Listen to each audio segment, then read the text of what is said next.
سبحان الذی اسری بعبدہ، پاک ہے وہ ذات جو لے گئی اپنے بندے کو راتوں رات مسجد اقصی سے مسجد حرام سے مسجد اقصی تک۔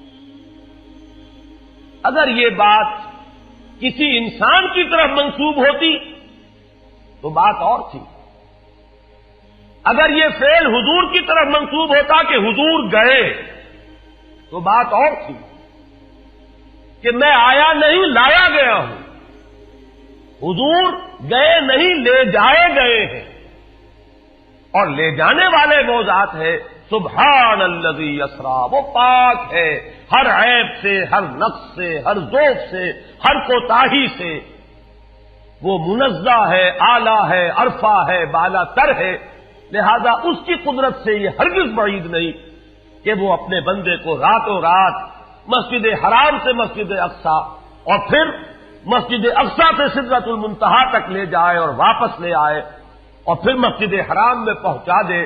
اور بعض روایات میں آتا ہے کہ وضو کا پانی ابھی بہ رہا تھا اور کنڈی جو ہے حضور کے مکان کی وہ ابھی ہل رہی تھی، معلوم ہوا وقت نہیں گزرا۔ میں کچھ بیان کروں گا، میرے بیان کرنے میں کچھ کمی اور بیشی ہونے کا اندیشہ ہے۔ اگر ہم اتنے خوش قسمت ہیں کہ وہ واقعہ ہمارے پاس ایک مفصل حدیث کی شکل میں موجود،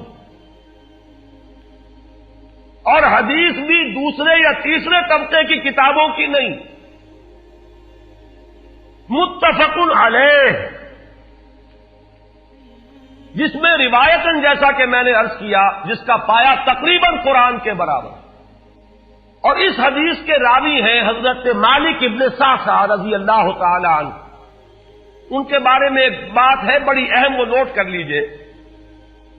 یہ انصاری صحابی ہیں، ان میں سے نہیں ہے کہ جنہیں حدیثیں بیان کرنے کا کوئی زیادہ شوق رہا ہو، یہ غالباً واحد حدیث ہے جو انہوں نے بیان کی، اور انہیں اس سے نہایت شغف تھا، نہایت محبت کے ساتھ انہوں نے اس کو محفوظ کیا تھا، اس کے ایک ایک لفظ کی حفاظت کی تھی۔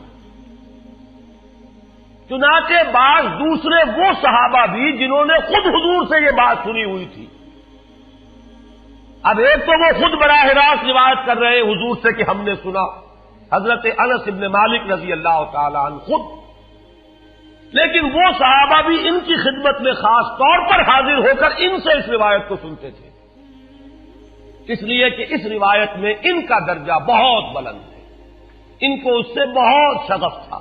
تو صحابہ جو براہ راست حضور سے سن چکے وہ بھی ان کے پاس جا کر خاص طور پر اس حدیث کو سنا کرتے تھے۔ چنانچہ یہ روایت جو متفق علیہ ہے، یہ امام بخاری جو اس کو لائے ہیں عن قتادہ عن انس بن مالک عن مالک ابن صعصعہ رضی اللہ تعالی عنہم، حضرت انس ابن مالک سے روایت موجود ہے مسلم شریف میں براہ راست ان سے، لیکن یہ اس روایت کو بیان کر رہے ہیں حضرت مالک ابن صعصعہ رضی اللہ تعالی عنہ کے حوالے سے۔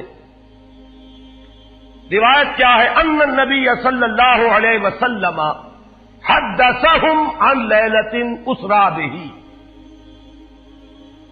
اب دیکھیے یہ مرفوع حدیث ہو گئی، حضرت صعصعہ بیان فرما رہے ہیں کہ نبی اکرم صلی اللہ علیہ وسلم نے خود ہمیں سنایا، وہ حالات و واقعات سنائے جو اس رات کو پیش آئے جس رات کے انہیں لے جایا گیا۔ قال بینما انا فی الحطیم وربما قال فی الفجر، حضور فرماتے ہیں کہ میں اسی اثنا میں کہ میں حتیم میں تھا، اور ایک دوسری روایت میں الفاظ حجر آئے ہیں، وہ بھی کہتے ہیں اسی حصے کو، مضطجعا میں لیٹا ہوا تھا، اذ اتانی آتن کہ اچانک میرے پاس ایک آنے والا آیا۔ یہ آنے والے کون ہیں؟ حضرت جبرائیل، یہ بعد میں واضح ہو جائے گا۔ فَاشْتَقَّ مَا بَيْنَ هَٰذِهِ إِلَىٰ هَٰذِهِ، حضور نے اشارہ فرمایا، اس نے یہاں سے یہاں تک میرا سینہ چاک کیا، یعنی من طفرت نہرہ ہی الی شعرتہ ہی، یہ جو گڑھا ہے حلق کا گڑھا، یہاں سے لے کر تیرے ناک تک سینہ چاک کیا، فاستخرج قلبی، اور میرا دل نکالا، ثم اعطیت بطست من ذهب مملوء ایمانا فغسل قلبی، پھر ایک تشت لایا گیا سنہری جو ایمان سے مملو تھا، بھرا ہوا تھا، تو پھر اس کے ذریعے سے میرے اس قلب کو، سینے کو دھویا گیا، ثم غسل ثم اعید، وفی روایت اس کے بعد اس کو لوٹا دیا گیا اور پھر وہ زخم بھی سی دیا گیا۔ ایک روایت میں آتا ہے ثم غسل البطن بماء زمزم ثم ملئ ایمانا وحکمتا، اسی طریقے سے پورے پیٹ کو بھی صاف کیا گیا مائے زمزم سے، اور اس میں بھی ایمان اور حکمت بھر دیے گئے۔ ثم اعطیت بدابۃ، پھر میرے پاس ایک چوپایا لایا گیا، دون البغل فوق الحمار، جو بغل یعنی خچر سے تو کچھ چھوٹا تھا، اور حمار یعنی گدھے سے کچھ بڑا تھا، اب یہ جو سفید تھا، یقال لہ البراق، جس کا نام براق ہے، وَيَدَعُ خَطْوَهُ عِنْدَ أَقْصَى طَرْفِهِ، اور اس کا ہر قدم اس کی حد نگاہ پر جا کر پڑتا تھا۔ فَعِلْتُ عَلَيْهِ، میں اس پر سوار ہوا، فَانْطَلَقَ بِي جِبْرَائِیل، اب یہاں نام آ گیا، وہ آنے والے کون تھے؟ پھر چلے میرے ساتھ حضرت جبرائیل، حتی اتی السماء الدنیا، یہاں تک کہ وہ آسمان دنیا تک پہنچ گئے، جو پہلا آسمان۔ اب یہاں دیکھیے وہ روایت میں جو زمینی سفر کا درمیانی حصہ ہے وہ رہ گیا، دوسری روایات سے ہم اس کو جوڑ کر جمع کریں کہ پہلا زمینی سفر ہے، مسجد اقصیٰ تک پہنچے ہیں، وہاں جا کر روایت میں آتا ہے میں نے وہی اپنے اس خچر کو باندھا، براق کو، جہاں انبیاء باندھا کرتے تھے، اور پھر وہاں میں نے نماز ادا کی، بہت سے لوگ جمع ہوئے، میں منتظر تھا کہ کون نماز پڑھائے گا، کہ جبرائیل نے میرا ہاتھ پکڑ کر مجھے آگے کیا، میں نے نماز پڑھائی، اور پھر جبرائیل نے مجھے بتایا کہ یہ تمام انبیاء تھے جو اس دنیا میں مبعوث ہوئے ہیں، اور آج آپ نے ان سب کی امامت کی۔ یہاں سے پھر شروع ہوا ہے وہ دوسرا سفر، لیکن جب پہلے آسمان تک پہنچے، فاستفتح، انہوں نے دستک دی، کھلوانا چاہا، قیل من ھذا، پوچھا گیا کون ہے؟ قال جبرائیل، انہوں نے جواب دیا جبرائیل۔ قیل ومن معک، پوچھا گیا کہ آپ کے ساتھ کون ہے؟ دیکھیے یہاں ذہن میں رکھیے گا، اس امکان کو کوئی شخص مسترد نہیں کر سکتا کہ ان ملائکہ کے علم میں ہو، لیکن پھر بھی پوچھ رہے ہیں، قانون قانون ہے، دروازے پر دستک دینی ہوگی، آئیڈینٹی ڈسکلوز کرنی ہوگی، چاہے علم میں ہو۔ جج جو ہے وہ اپنے علم کی بنیاد پر فیصلہ کبھی نہیں دے گا، وہ تو مقدمے کی سماعت ہوگی، شہادتوں کی بنیاد پر فیصلہ ہوگا۔ ذاتی علم کی بنیاد پر کرنا ہے تو وہ خود کسی اور عدالت میں اس مقدمے کو منتقل کرے اور وہاں گواہ کی حیثیت سے پیش ہو، تو قانون قانون ہے۔ پوچھا گیا آپ کے ساتھ کون ہے؟ قال محمد صلی اللہ علیہ وسلم۔ قیل وقد ارسل الیہ، پوچھا گیا کیا انہیں بلایا گیا ہے؟ قال نعم، انہوں نے فرمایا ہاں۔ قیل مرحبا بہ فنعم المجیء، جا ففتح فلما خلصت، اس کے بعد کہا گیا مرحبا ان کے لیے، تہنیت ہے، مبارکباد ہے، خوش آمدید ہے، کیا ہی اچھے ہیں وہ جو لائے گئے ہیں۔ پھر وہ سمائے دنیا جو ہے اس کا دروازہ کھولا گیا، میں اس میں داخل ہوا، فیضا فیہا آدم، میں نے دیکھا وہاں حضرت آدم تشریف فرما ہے۔ فقال ھذا ابوک، جبرائیل نے کہا یہ آپ کے جد امجد ہیں، فسلم علیہ، ان کو سلام کیجئے، فسلمت علیہ، میں نے انہیں سلام کہا، فرد السلام، انہوں نے سلام کا جواب دیا، ثم قال مرحبا بالابن الصالح والنبی الصالح، خوش آمدید ہے، مرحبا ہے صالح بیٹے اور صالح نبی پر۔ ثم صعد بی، پھر مجھے اور اٹھایا گیا، حتی اتی السماء الثانیہ، یہاں تک کہ جبرائیل پہنچ گئے دوسرے آسمان تک۔ فاستفتح، پھر وہی سوال و جواب ہے، میں اب ترجمہ نہیں کروں گا۔ قیل من ھذا قال جبرائیل، قیل ومن معک قال محمد، قیل وقد ارسل الیہ قال نعم، قیل مرحبا بہ فنعم المجیء جاء ففتح فلما خلصت، جب یہ سارا اس کارروائی کے بعد داخل ہوئے ہیں دوسرے آسمان پر، فَإِذَا یحییٰ وعیسیٰ وَهُوَ ابْنَا خَالَةٍ، وہاں میں نے دیکھا کہ یحییٰ اور عیسیٰ ہیں اور یہ خالہ زاد بھائی ہیں۔ قال ھذا یحییٰ وھذا عیسیٰ فسلم علیہما، فسلمت فردا، ثم قال مرحبا بالاخ الصالح والنبی الصالح، انہوں نے بھی کہا خوش آمدید اور مرحبا ایک صالح بھائی اور صالح نبی کو، یہاں نوٹ کیجئے گا، حضرت عیسیٰ اور حضرت یحییٰ یہ بنی اسرائیل میں سے، لہذا حضور کو اپنا بیٹا نہیں کہہ سکتے، بھائی کہہ رہے ہیں۔ آدم جد امجد ہیں، انہوں نے بیٹا کہا ہے، مرحبا بابن الصالح والنبی الصالح، وہ نبی تو ہے، سب کہیں گے نبی، لیکن کوئی بھائی کہے گا، کوئی بیٹا کہے گا، ابراہیم بیٹا کہیں گے، موسیٰ وہ بھائی کہیں گے، جن کی نسل سے آپ نہیں ہیں، وہ جو براہ راست نسل چلی آ رہی ہے اس میں جو ذکر کرے گا وہ بیٹے کے نفس سے کرے گا۔ ثم صعد بی الی السماء الثالثہ فاستفتح، قیل من ھذا قال جبرائیل، قیل ومن معک قال محمدا، قیل وقد ارسل الیہ قال نعم، قیل مرحبا بہ فنعم المجیء جاء ففتح فلما خلصت اذا یوسف قال ھذا یوسف فسلم علیہ، فسلمت علیہ، فرد ثم قال مرحبا بالاخ الصالح والنبی الصالح۔ اب مجھے ترجمے کی ضرورت نہیں ہے، ایک مرتبہ بات آپ نے سمجھ لی، اب تیزی کے ساتھ میں اس حدیث کو پڑھ دینا چاہتا ہوں۔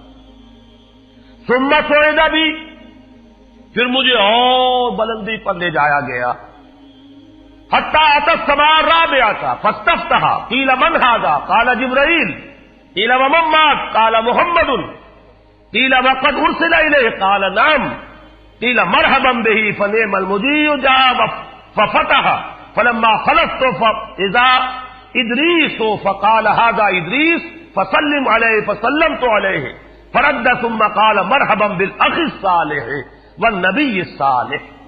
یہاں ملاقات ہوئی حضرت ادریس علیہ الصلوۃ والسلام سے۔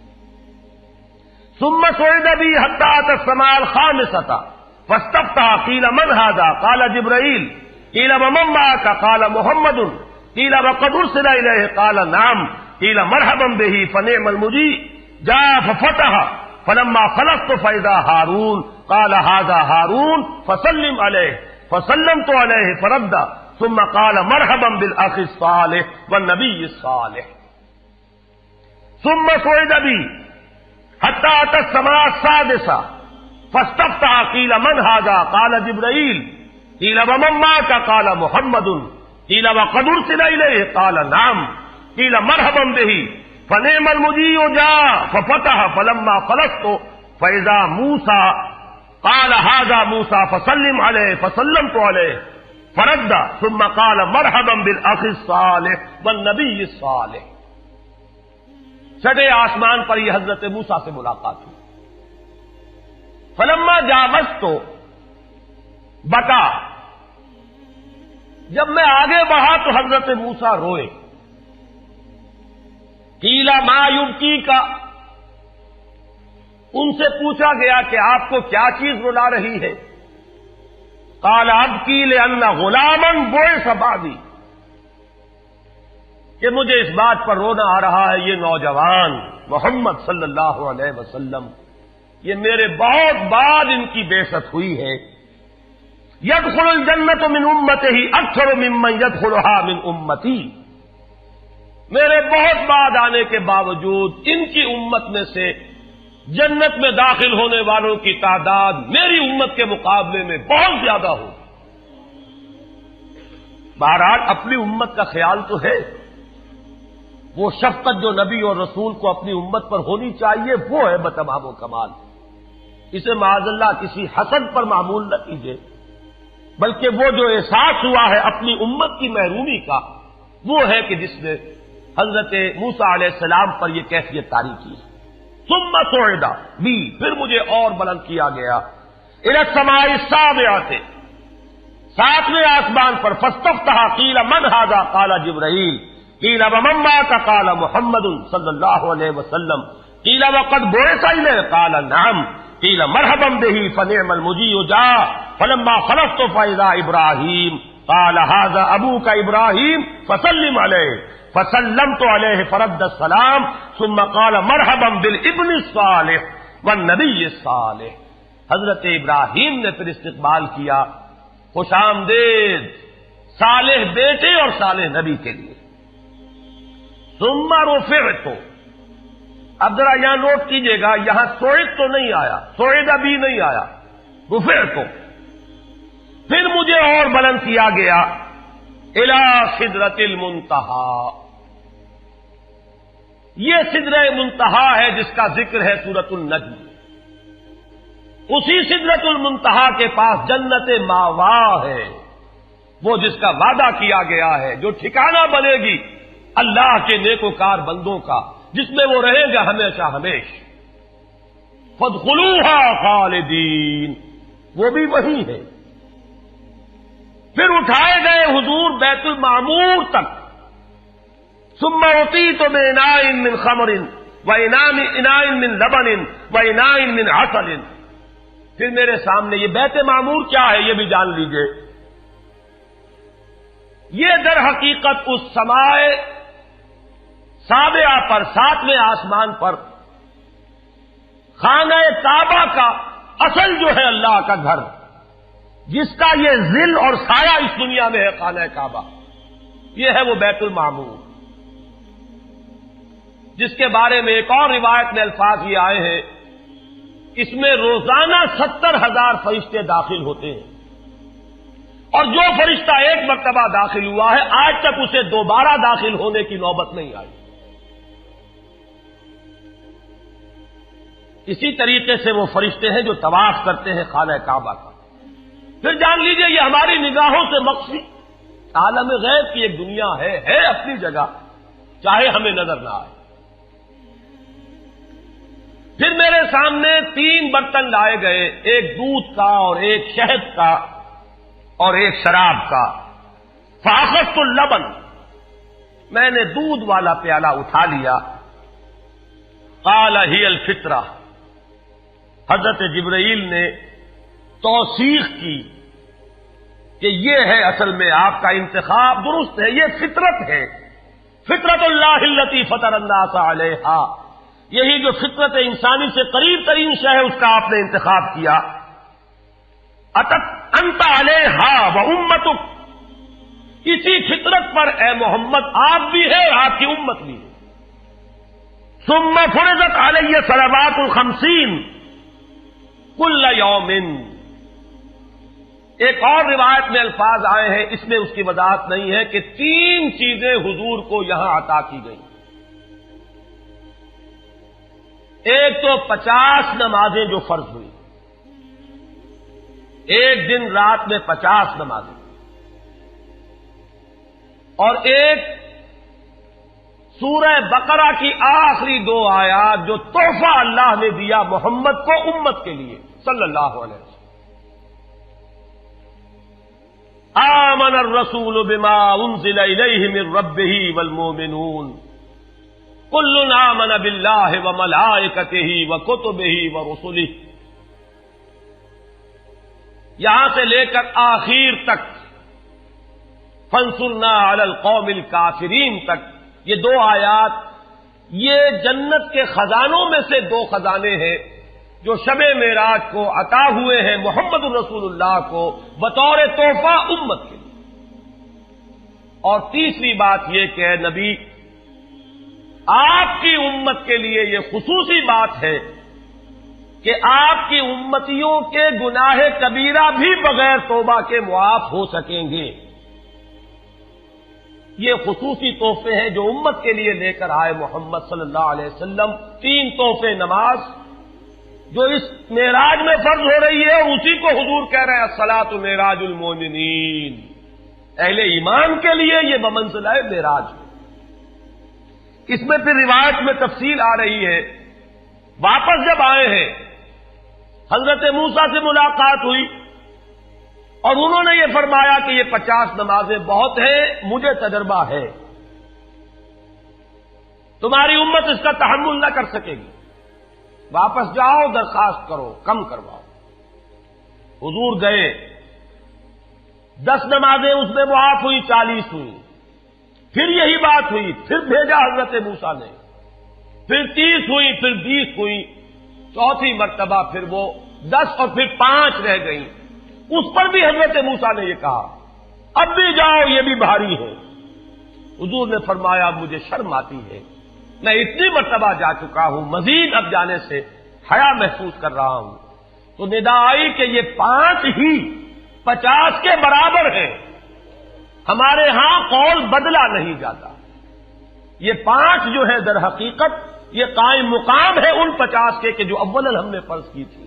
یہ 50 ہی شمار ہوں گی اگر ان کا انسان ان پر مداومت اختیار کر لے. میں آخری جملہ آپ کو اس کا سنا دیتا ہوں. فَأُمِرْتُ بِخَمْسِ صَلَوَاتٍ كُلَّ يَوْمٍ فَرَجَعْتُ إِلَىٰ مُوسَىٰ فَقَالَ بِمَا أُمِرْتُ بِخَمْسِ صَلَوَاتٍ كُلَّ يَوْمٍ قَالَ إِنَّ أُمَّتَكَ لَا تَسْتَطِيعُ 5 صَلَوَاتٍ كُلَّ يَوْمٍ وَإِنِّي قَدْ جَرَّبْتُ النَّاسَ قَبْلَكَ وَعَالَجْتُ بَنِي إِسْرَائِيلَ أَشَدَّ الْمُعَالَجَةِ. میں نے بنی اسرائیل کا حتی الامکان معالجہ کیا, ان کے حالات کو درست کرنے کی کوشش کی, لیکن مجھے تجربہ ہے یہ 5 بھی نہیں جھیلی جائیں گی. فَارْجِعْ إِلَىٰ رَبِّكَ فَاسْأَلْهُ التَّخْفِيفَ, مزید تخفیف چاہیے لِأُمَّتِكَ. قَالَ سَأَلْتُ رَبِّي حَتَّىٰ اسْتَحْيَيْتُ وَلَٰكِنِّي أَرْضَىٰ وَأُسِلُّمُ. قَالَ فَلَمَّا جَاوَزْتُ نَادَىٰ مُنَادٍ ابزیت فریضتی وخففت عن عبادی. متفق علیہ. مجھے ندا آئی کہ میں نے اپنے بندوں پر تخفیف کی. اس میں وہ ذکر نہیں ہے, دوسری روایت میں ہے کہ ساتھ ہی وضاحت ہو گئی کہ یہ 5 نمازیں بھی 50 کے برابر ہے. میری بات نہیں بدلی گئی ہے, وہ در حقیقت میں نے اسی 50 کا رتبہ جو ہے ان 5 کو عطا فرما دیا. یہ روایت ہے جو متفق علیہ ہے. روایات کثیر, جنت اور دوزخ کے جو مشاہدات کرائے گئے وہ بہت تفصیل سے دوسری روایات میں, لیکن کسی اور روایت کا استناد کے اعتبار سے, اسناد کے اعتبار سے وہ درجہ نہیں ہے جو اس روایت کا ہے.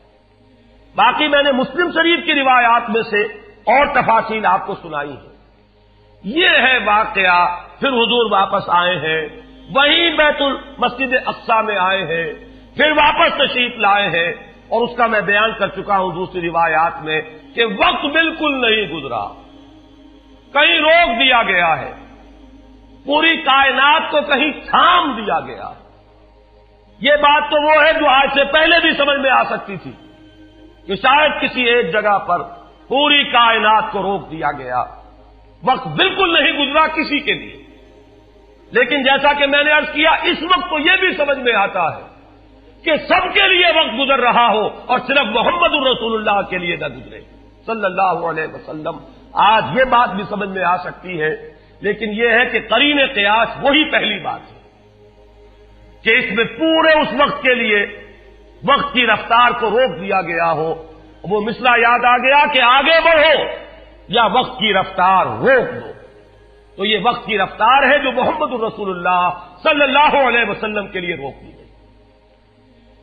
اس کے بعد جو ہنگامہ ہونا چاہیے تھا وہ ہوا۔ صبح جب حضور نے فرمایا کہ یہ میرے ساتھ واقعہ پیش آیا ہے تو جو رد عمل ہونا چاہیے تھا وہ ہوا ہے۔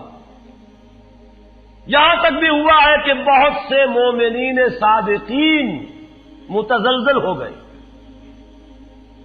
مشرکین نے، کفار نے بغلیں بجائی کہ اب ہمیں موقع مل گیا۔ معلوم ہوتا ابھی تک تو شک ہی کی بات تھی کہ ان کو کچھ خلل دماغی کا عارضہ ہے، اب تو ثابت ہو گیا، کسی شک و شبے کی گنجائش نہیں۔ چنانچہ اب آپ اس کا اندازہ کیجئے، یہ واقعہ مکے میں بیٹھ کر بیان کیا جا رہا ہے، امتحان لیے گئے ہیں۔ اچھا اگر گئے تھے تو بتاؤ مسجد اقصی کے ستون کتنے ہیں، وہاں کی کھڑکیاں کیسی ہیں؟ حضور فرماتے ہیں، ایک حدیث موجود ہے کہ میں گھبرا گیا، اس لیے کہ کس کو یاد رہتا ہے، مسجد اقصی میں جا کر حضور ستون تو نہیں گن رہے تھے، لیکن یہ کہ جب پوچھا جا رہا ہے تو مجمع میں تو ہو سکتا ہے کہ تالی پٹ جائے کہ اچانک اللہ تعالی نے میرے سامنے مسجد اقصی کو کر دیا، اب میں دیکھ کر بتا رہا ہوں اور لوگ دنگ ہو رہے ہیں۔ اب دیکھیے وہ مشاہدہ جو میں نے عرض کیا تھا، مشاہدات بے شمار ہیں۔ جنت سامنے لے آئی جاتی ہے اور آگ سامنے لے آئی جاتی ہے، جہنم سامنے لے آئی جاتی ہے، مسجد اقصی سامنے لے آئی گئی ہے، جن میں سے ہر سوال کا جواب حضور نے مشاہدے سے دیا۔ اسی ضمن میں وہ واقعہ آتا ہے کہ حضرت ابوبکر کے پاس گئے لوگ دوڑے دوڑے، وہ یہ سمجھتے تھے کہ اگر یہ پالا ہم مار لیں تو پھر ہماری جیت ہے، ابوبکر کو اگر ہم متزلزل کر دیں تو پھر گویا کہ ہمارے لیے کوئی اور پرابلم نہ رہے گا۔ روایت میں آتا ہے حضرت ابوبکر نے بھی سن کر ایک دفعہ جھرجھری لی ہے، لیکن صرف ایک سوال کیا، کیا واقعی وہ یہ فرما رہے ہیں؟ لوگوں نے خوش ہو کر کہا، تالیاں بجائے، ہاں ہاں کہہ رہے ہیں، چلو ہم لے چلتے ہیں۔ انہوں نے سمجھا کہ ہمارا وار جو ہے کارگر ہوا ہے، واقعی کو تزلزل ہے، لیکن اگلا جواب ابوبکر کا یہ تھا، اگر وہ کہہ رہے ہیں تو 100% درست کہہ رہے ہیں۔ میں روزانہ یہ مانتا ہوں کہ فرشتہ آسمان سے ان کے پاس آتا ہے، تو اگر ایک مرتبہ انہیں آسمان پر لے جایا گیا تو یہ کون سی بعید ہے؟ یہ ہے وہ دن کہ جس کے بعد صدیق اکبر شمار ہوئے ہیں ابوبکر صدیق۔ حضرات، معراج النبی کے موضوع پر ڈاکٹر صاحب کی یہ تقریر اس کے بعد بھی چند منٹ جاری رہی تھی، لیکن چونکہ ہمارے پاس C90 کا کیسٹ ختم ہو چکا تھا، اس لیے اس کی ریکارڈنگ ہم نہیں کر سکے۔ بہرحال اسی پر اکتفا فرمائیے۔